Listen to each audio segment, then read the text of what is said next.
Joining us to discuss it is Democratic Congressman Krishnamoorthi of Illinois. Congressman, good evening.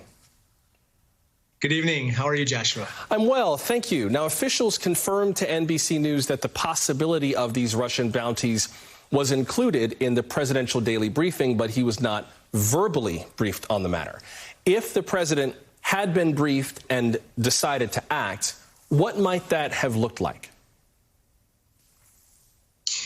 Well, I can't comment on the specific intelligence. I was part of a classified briefing a couple days ago from intelligence community officials. However, there are a number of tools at the president's disposal in terms of acting to prevent our adversaries from harming our troops. As you know, the Russians and others are trying to reintegrate into the world economy, trying to join the G8, trying to have sanctions lifted. We can say that if they did something like this or tried to harm our troops, not only would they not be able to achieve those objectives, which they're trying to achieve, but we would probably try to impose more sanctions and further isolate them. How much can we actually hurt Russia? I mean, we're talking about a country that's led by Vladimir Putin, who just won a referendum to remain president until 2036. This is a guy who was president, got term limited, had his prime minister become president. That guy was president, decided he didn't want the job, and Vladimir Putin became president again, and now he might be there basically for the rest of his life.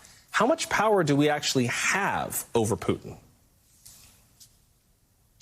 Well, I think that the fact that the Russians are trying repeatedly to try to have sanctions lifted on them, especially by the United States, shows that the sanctions do hurt them. That being said, you are correct that Vladimir Putin does try to insulate himself as much as possible from political and economic pressures internally. That all being said, however, I think the sanctions do bite, especially on people around him and folks that, have the ability to make it uncomfortable for him in power. Why do you think the Russians would do such a thing? Do you think that this was the kind of a thing that was intended to be done covertly and they just screwed it up? Or was this the kind of thing where, they're trying to be gangster, like, yeah, we put a hit on your soldiers, do something about it? Why would they do this? Again, I can't get into the classified information, but based on public reports, the Russians have had malign interests against us in Afghanistan for some time. They obviously are not happy with the United States and its efforts to eject them from Afghanistan back in the 1980s. And even in Syria, they feel that we are somehow,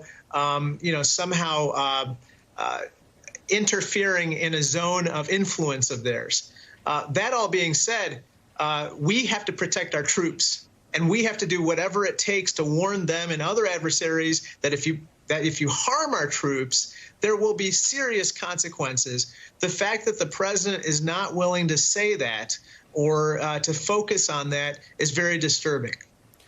Before I move on to something else, do we know how specific these bounties were, whether it was just U.S. service members or certain kinds of service members in certain kinds of activities?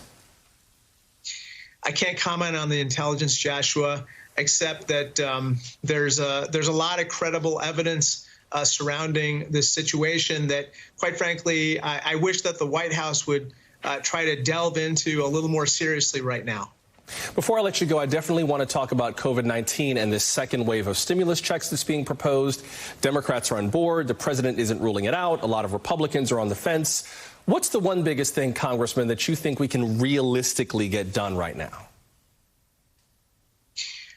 I actually think that there will be another stimulus before the election, or there has to be, because, quite frankly, a lot of our families are hurting still.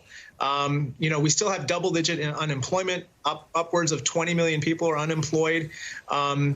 People who have lost their jobs find it very difficult, for instance, to pay for their health insurance, which was formerly heavily subsidized by their employers. In addition, schools are not going to be reopening fully, and so families have all kinds of extra childcare expenses that they have to bear that they didn't before. So the needs are real, Joshua. And I think that every member of Congress, Republican and Democrat, are getting the same phone calls we are. from people who really need help, and therefore there's going to be pressure to do something. I personally think that there will be another round of payments to families. I think the president seems to be in favor of it. I think my colleagues on the other side need to get on the same page with their president. Certainly, we as Democrats have put that forward, and we're going to pursue that aggressively. Democratic Congressman Raja Krishnamoorthi of Illinois, where mercifully the daily increases in COVID cases are slowing down. The last increase was the lowest single-day increase since the end of March. Congressman, appreciate your time. Thanks very much. Thank you, John.